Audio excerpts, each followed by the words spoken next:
Hello বন্ধুরা, কুমড়ো খেতে তো সবারই ভালো লাগে, তাই আজকে কুমড়োর নতুন একটা রেসিপি নিয়ে চলে আসলাম। প্রথমে কুমড়োটাকে ছাড়িয়ে নিলাম, এরপরে কুমড়োটাকে ভালো করে পিস পিস করে কেটে নিলাম, তাকে নুন হলুদ দিয়ে ভালো করে মাখিয়ে নিলাম। মাখানোর পরে কুমড়োটাকে কড়াই তেল দিয়ে ভেজে নিলাম। ভাজা হয়ে যাওয়ার পরে একটা টিফিন বক্স নিয়ে নিলাম, সেই টিফিন বক্সের মধ্যে দিয়ে দিলাম সর্ষে পোস্ত, কাজু বাদাম বাটা।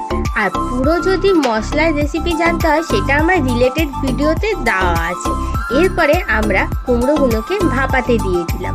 আর আজকের ভিডিও যদি ভালো লেগে থাকে তাহলে অবশ্যই আমার চ্যানেলকে লাইক, শেয়ার আর সাবস্ক্রাইব করতে একদমই ভুলবে না।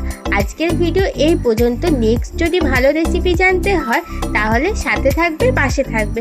টাটা বন্ধুরা।